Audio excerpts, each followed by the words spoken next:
presento ahora a Adrián Acosta, oficial de la Dirección de Crímenes de Interpol. Es ingeniero en sistemas, graduado de la Escuela de Oficiales de la Policía Federal Argentina. Ha dictado capacitaciones en distintos países de Latinoamérica y también ha participado frecuentemente como expositor en conferencias internacionales. Especialista en delitos tecnológicos, desde junio del año 2005 trabaja para la Secretaría General de Interpol, en el área de soporte a investigaciones de la Dirección del Cibercrimen. Bienvenido, Adrián. Perfecto. Bueno, buenos días, buenas tardes para los que estén ya más tarde. En esta ocasión hablarles un poco de la situación del cibercrimen, ¿no? Y decirles que el crimen está cambiando desde el mundo físico al ciberespacio. Eso no es algo nuevo, es algo que está ocurriendo ya hace muchos años atrás. Sin embargo, este año tan particular que hemos vivido de pandemia y de toda esta situación de encierro, del home office y muchas circunstancias que nos han obligado a adaptarnos y de alguna manera adoptar más tecnologías, ha hecho que la sociedad global haya cambiado muchísimo su forma de actuar, sus conductas, y eso ha de alguna manera impulsado también el ciberdelito. Entonces, ese delito que nosotros conocemos en el mundo físico se ha visto reducido en algunas circunstancias y después ha visto de alguna manera aumentado el ciberdelito justamente por todas estas circunstancias. Estas son algunas estadísticas de lo que ocurre en el mundo y lo que se prevé, ¿no? Los ciberataques son los delitos que más crecen a nivel global, eso es una realidad.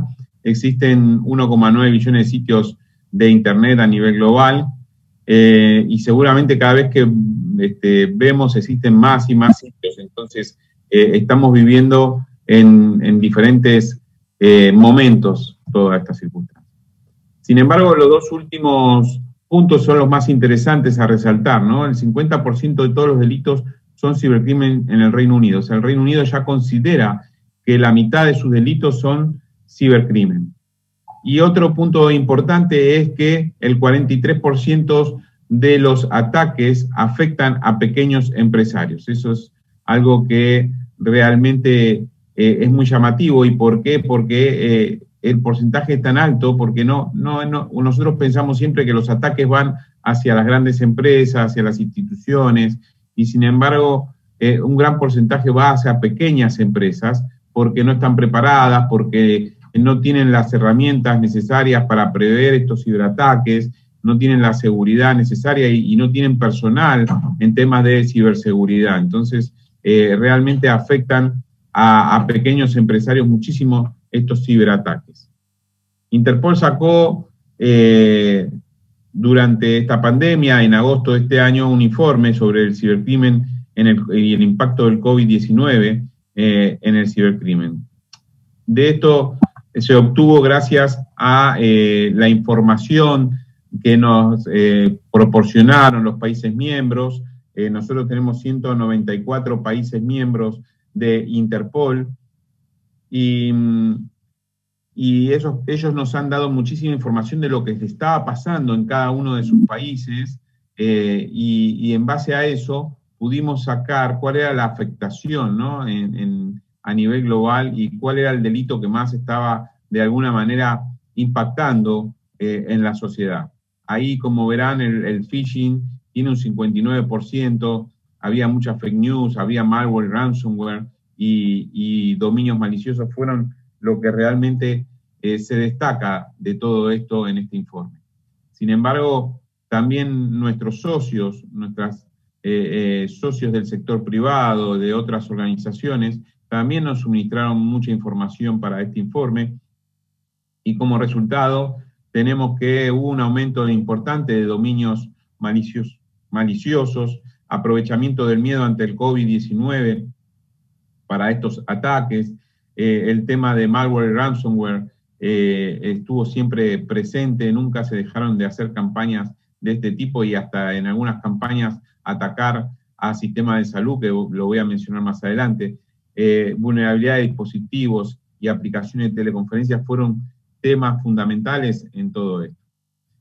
Pero lo que se destaca en toda esta circunstancia es que en cada región hubo un impacto diferente, ¿no? A pesar de que el cibercrimen, el ciberdelito es a nivel global, es un delito que está presente a nivel global en todos los países, sin embargo, no afecta en forma similar en cada continente. Entonces, hemos podido descifrar que en América, por ejemplo, hubo un fuerte aumento de campañas de phishing, ¿no? Y muy específicamente relacionadas a COVID-19 durante toda esta etapa de pandemia. Entonces, realmente en América ataca el phishing. El phishing creo que estuvo presente en casi todos los continentes, sin embargo, en distintos niveles, ¿no? En América estuvo como número 1 de los delitos. El número 2 es el aumento de mensajes a empleados para robar información confidencial. Eso también estuvo siempre presente en América y, sin embargo, este tema en otros continentes no se veía, ¿no? Y el tercero fue el ransomware, ¿no? Las campañas de ransomware que afectan a pequeñas y medianas empresas estuvo presente durante todo este COVID-19. Y por último, los delitos que utilizan cada vez más las redes sociales para el tema de captar a los menores en temas de explotación sexual infantil en línea. Entonces, realmente esos 4 puntos son los fundamentales que estuvieron presentes durante este año en América. Con respecto a otros continentes hubo otros temas de afectación, por ejemplo el fake news estuvo más presente en Europa, y otros delitos que quizás no impactaron tanto en América, sí impactaron en África y en Asia. El phishing como un tema fundamental, Interpol ha sacado en las últimas semanas campañas de concientización y prevención. Una de ellas es esta contra el phishing. Piénsalo 2 veces antes de hacer clic. Los correos electrónicos de phishing y los sitios web fraudulentos pueden parecer legítimos a primera vista. Los ciberdelincuentes están intentando hacer una fortuna contigo. Y la recomendación, permanece atento, escéptico y seguro, es la recomendación que damos en esta campaña de prevención y concientización. El siguiente infografía fue esta del fraude. Incluyen llamadas de una empresa o funcionario de gobierno y solicitud de pago. Esos son fraudes telefónicos, pero también el phishing estuvo presente desde los correos electrónicos de banco, empresas de comercio electrónico o agencias gubernamentales. Y contienen archivos adjuntos, enlaces, contienen malware, solicitudes de información personal o solicitudes de pago. Y nuevamente permanece atento, escéptico y seguro. Como recomendación, precauciones de seguridad cibernética, ¿no?, que tienen que tener los usuarios, es no abras correos electrónicos ni adjuntos sospechosos, bórralos de inmediato. Entonces, si reciben un adjunto que no sepan de qué es, que lo borren de inmediato. Reguarda tus archivos de forma regular y segura, en forma online y offline, fuera de línea. Fortalece tu red doméstica, ¿no? Muchas veces la red doméstica que han tomado tanta importancia este año porque muchísima gente fue a trabajar desde su casa y realmente no estaban preparadas las redes domésticas y los passwords que tenían para la seguridad que realmente deberían tener. Entonces, realmente fue un gran tema el de fortalecer las redes domésticas. Usa contraseña fuerte, y esto es un tema importante, ¿no? Una empresa muy importante en ciberseguridad dijo el año pasado, las personas son el nuevo perímetro, las personas son el perímetro ya hace mucho tiempo, y destacaba que el 17% de las personas utilizan el password 123456, destacaba de que el 80% utiliza, o el 75% utiliza password duplicados, y entonces realmente es muy llamativo que la gente utilice el mismo password para todo, ¿no? Entonces, que no esté usando diferentes passwords para cada cosa, y eso es un gran riesgo y una debilidad en las contraseñas, ¿no? Mantén tu software actualizado, utiliza doble factor de autenticación en los perfiles de tus redes sociales. Eso es un tema que realmente no se está tocando mucho en las campañas de concientización, pero sin embargo es tan importante que empiecen a activar en todas sus redes sociales, en WhatsApp, en Instagram, en Facebook, el doble factor de autenticación para que si alguien les quiere robar esa cuenta no logre robarlo. Muchas veces logran robar, hoy los ciberdelincuentes están robando cuentas o perfiles de redes sociales o WhatsApp para luego extorsionar al dueño para el rescate de esa cuenta o engañar a sus amigos o los seguidores que tengan en esas redes sociales, ¿no? Revisa la configuración de privacidad y seguridad, eso es otro punto fundamental. El tercer punto es BEC, el Business Email Compromise, y el Business Email Compromise es un tema a nivel mundial, un tema importante y que no le estamos prestando tanta atención quizás, pero está impactando muchísimo en las empresas, y el ciclo de vida del Business Email Compromise es que los criminales primero lo que hacen es, de alguna manera, con algún uso de un malware, ingeniería social, phishing, logran interceptar o monitorear los correos electrónicos de esa empresa proveedora o fabricante, y lo que hacen es cuando ven que el fabricante o el proveedor está por cobrar, está por pedir un pago, porque están monitoreando los correos electrónicos, lo que hacen es hacerse pasar por esa empresa ante el cliente, le cambian la cuenta bancaria que ya le pasó el proveedor por otra cuenta bancaria. El cliente cree que está hablando con su proveedor realmente porque dice, no, perdona, la cuenta que te pasé no la utilices, deposítame el dinero en esta cuenta porque tengo problemas con ese banco. Y realmente el cliente cree que está hablando con su proveedor, y acá es donde entra mucho que me dicen, no, pero ahí siempre hay un empleado desleal. Y en algunas ocasiones hay empleados desleales, pero en muchas ocasiones es parte del engaño que realizan estos criminales para cambiar esos fondos a otra cuenta. Entonces el cliente cree que está hablando con el proveedor y transfiere ese dinero a otra cuenta donde después los delincuentes, a través de mulas o procesos de lavado de dinero, llega a concretar el plan, los criminales, y a obtener ese dinero, esa ganancia económica. Estamos hablando de un delito de miles de millones de dólares al año, no estamos hablando de un delito de solamente millones de dólares, estamos hablando de miles de millones de dólares al año, y en cada operación se llevan gran cantidad de dinero, desde $600.000 hasta 50 o 70 millones de dólares en una sola operación criminal. Entonces hemos hecho también campañas de prevención y concientización desde Interpol. El año pasado, por ejemplo, que llegó a 59 países con 18 socios externos que nos ayudan a difundirla y a llegar cada vez a más gente. La semana que viene sale nuevamente otra campaña contra el BEC, y dice que la infografía dice que es un business email compromise, un correo empresarial comprometido, y dice, bueno, es acceso ilegal, es ingeniería social y es solicitudes urgentes. Estos tres componentes que tienen el business email compromise. Por supuesto que también tiene 3 ingredientes tóxicos, que son la piratería. Una cuenta de correo electrónico se ve comprometida por software malicioso, intrusión de empleados, etc.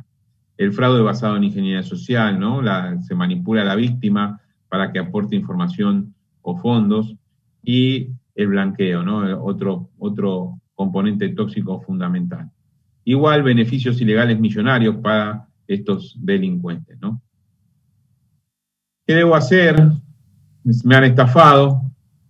El fraude de BEC es un delito, actúe en consecuencia. Y bueno, el primer punto es hacer la denuncia en la policía, ¿no? En la policía local, que es tan fundamental para que se pueda investigar y puedan llegarse a detener a estos criminales. Reúna toda la documentación sobre el pago electrónico, correos electrónicos sobre este pago, correos electrónicos, facturas, etc. Y, por último, pero no menos importante, y quizás tendría que ser el primer paso, es informar inmediatamente a su banco sobre la transacción fraudulenta. O sea, cuando las víctimas se dan cuenta de que fueron estafadas, lo primero que tienen que hacer es avisar al banco a ver si se puede congelar los fondos en la cuenta de destino, si se llega a tiempo, ¿no? Si se avisa en forma rápida, antes que los criminales se hagan del poder de ese dinero. Entonces se pueden congelar las cuentas bancarias en otros países y se utilizan, en principio cuando hablábamos de BEC, estábamos hablando de Singapur, Hong Kong, Malasia, bancos en Asia, ¿no? Y sin embargo hoy estamos hablando también de bancos en México, bancos en Inglaterra, ¿no? En el Reino Unido. Entonces ya empiezan a utilizar bancos de diferentes continentes también. Y lo extraño es que la cuenta bancaria está realmente a nombre del fabricante o del proveedor de estos elementos, entonces el cliente normalmente no sospecha de que le está enviando ese dinero a delincuentes. Por supuesto, los objetivos de esta campaña son directivos de empresa, ¿no? que desconocen este tipo de delito hasta que son víctimas, los gestores de ciberseguridad, que también tienen que estar informados para poder asesorar de alguna manera y prevenir estos delitos. El público en general tiene que saber también que existen este tipo de delitos y, por supuesto, los organismos de aplicación de la ley o orden público tienen que estar informados para poder reaccionar a tiempo y poder realizar una investigación más efectiva. El siguiente punto, y que está orientado a los criptoactivos, sin embargo, no es solo todo criptoactivo, ¿no? Pero el ransomware es un malware que encripta las computadoras y que luego de eso los criminales o delincuentes piden rescate por esa información, ¿no? El ransomware puede encriptar el escritorio de una computadora, puede encriptar base de datos, puede encriptar archivos de Microsoft, puede encriptar archivos de imágenes. El ransomware puede encriptar el disco rígido completo.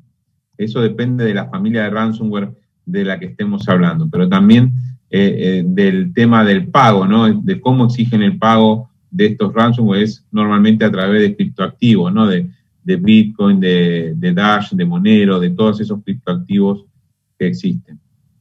Entonces, en este caso, esta notificación de Interpol habla de un nuevo modus operandi y del ransomware que atacó a hospitales y entidades de salud durante esta época de pandemia. Por supuesto que los delincuentes no tienen escrúpulos, no tienen mucha ética en todo esto y no les importó atacar a hospitales y centros de salud en este momento que tanto se necesita. Dentro de ransomware también hemos hecho una campaña de prevención en Interpol y decir no caigas en la trampa. Los ciberdelincuentes utilizan ransomware para atacar a individuos, empresas y agencias gubernamentales. No entres en pánico, no pagues, llama a la policía, son las recomendaciones de Interpol. Ciberseguridad, protégete del malware, ¿sí? Protege tu red, instala software antivirus y firewall, algunas de las recomendaciones de esta infografía. Realizar escaneo de seguridad regularmente, actualizar los parámetros de seguridad. Nunca hagas clic en enlaces o archivos adjuntos a correos de spam o los cuales no conoces, ¿no? Nunca descargues archivos de sitios no confiables. Esas son las recomendaciones para no ser víctima de ransomware. Interpol también sacó noticias acerca de estos ataques de ransomware a hospitales y centros de salud, y esto es prácticamente algo que se ha vivido en la región. Si bien no atacó estos tipos de ransomware a todos los hospitales de toda la región, se mantuvo una alerta importante hacia esta situación y sin embargo 3 países de nuestra región tuvieron hospitales que fueron víctimas de estos ataques. ¿Cómo hacemos estas campañas? ¿Cómo las publicamos? Bueno, a través de las redes sociales que son tan importantes y nuestros socios, nuestros países miembros nos ayudan a difundirlas continuamente en todos los idiomas, ¿no? En español, en inglés, en árabe y en francés. El otro punto dentro de lo que es criptoactivos está el criptohacking, ¿no? El criptohacking es un delito que quizás no sea tan popular, pero que nos está afectando y a veces ni siquiera nos damos cuenta que nos está afectando el criptohacking. El criptohacking nace porque sobre criptoactivos de orden público, ¿no? De los que se llaman de tipo público, como el Bitcoin, o el Dash, o el Monero, o el Ethereum. Y entonces los mineros de estos criptoactivos son quienes corren un algoritmo criptográfico para obtener, al resolver este algoritmo criptográfico, obtienen un Bitcoin y con eso obtienen una ganancia económica. ¿Cuál es la ganancia económica que obtiene un minero?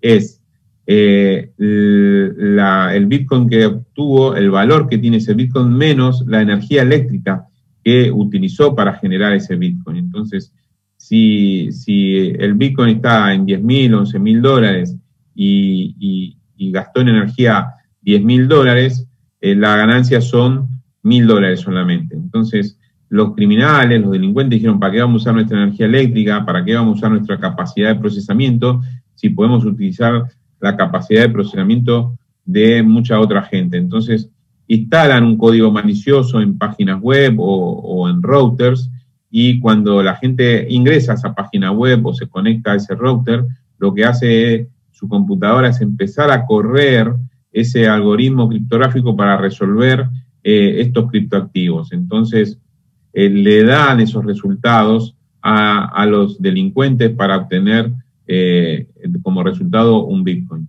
Entonces, básicamente, ustedes entran a un lugar público, a una cafetería, y se conectan al router, le piden la clave al empleado, a la gente de ese lugar, y se conectan. Por supuesto que la gente del lugar no sabe que su router está infectado con criptohacking, y cuando uno se conecta, su computadora se vuelve lenta y se dispara el procesador al 100%, y de esa manera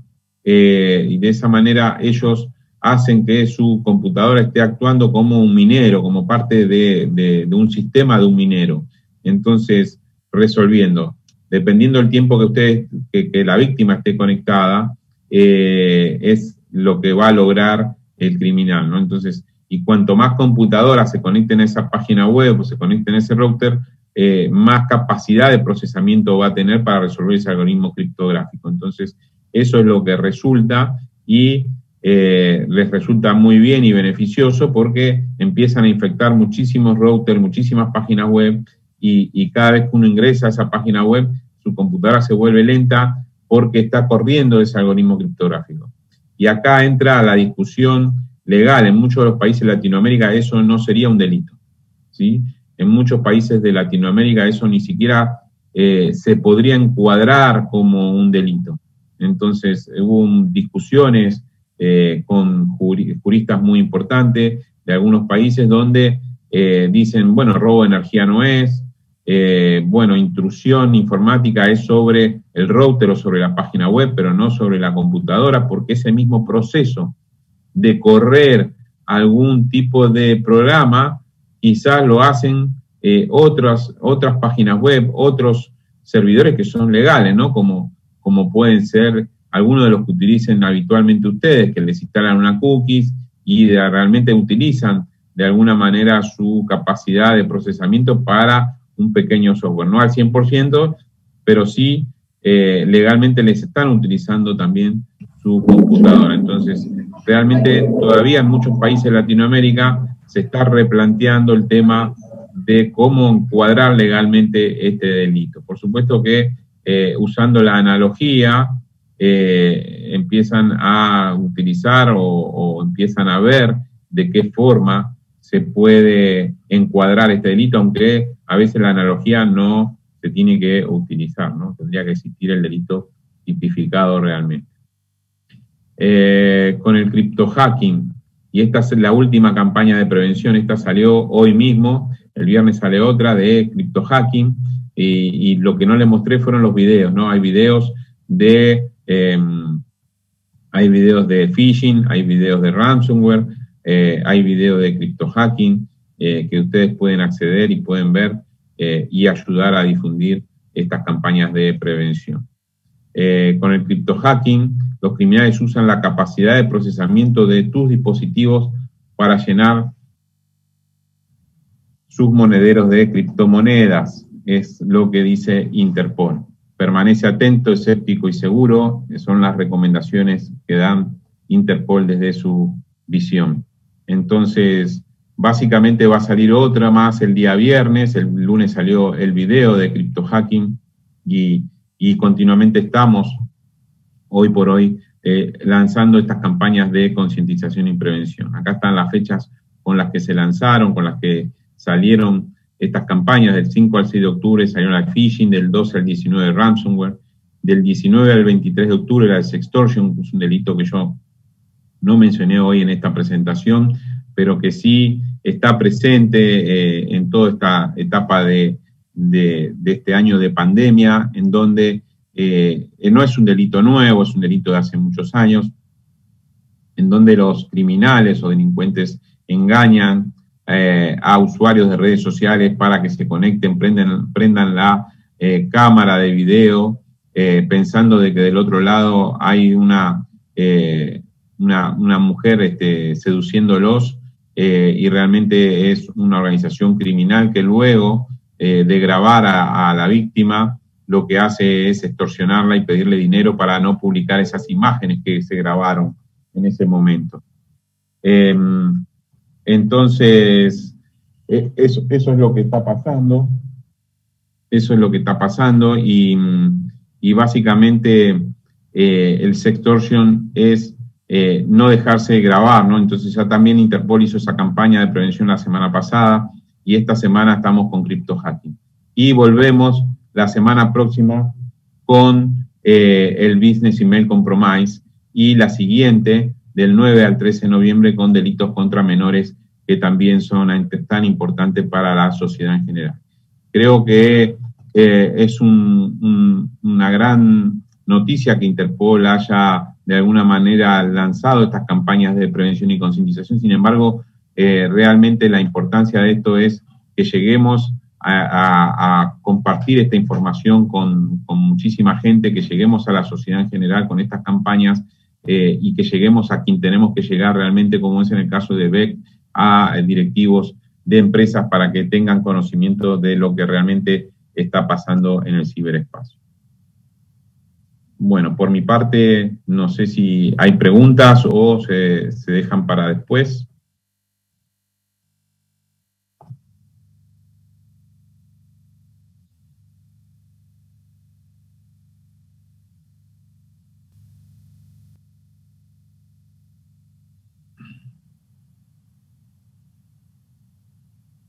Creemos realmente que las campañas de prevención y concientización son muy, muy importantes. Yo creo que el delito, más allá de investigarlo y el delito, además de tratar de resolverlo, tenemos de alguna manera que cambiar ese modelo para ser un poco más proactivos y prevenirlo. Entonces, creemos fehacientemente dentro de Interpol de que las campañas de prevención sirven, y si logramos que haya menos víctimas, realmente ese será realmente un gran resultado para nosotros. Entonces, las campañas de concientización y prevención son tan importantes como el investigar y poder lograr el arresto y la sanción a los delincuentes. Entonces, es tan importante como eso que evitemos también que haya víctimas, ¿no? Entonces, creemos que estas campañas de concientización nos sirven de alguna manera para llevar a conocer todo este mundo del ciberespacio y los ciberdelitos. Bueno, muchísimas gracias. Entonces, quedo pendiente si hubo alguna pregunta para que después me la hagan llegar.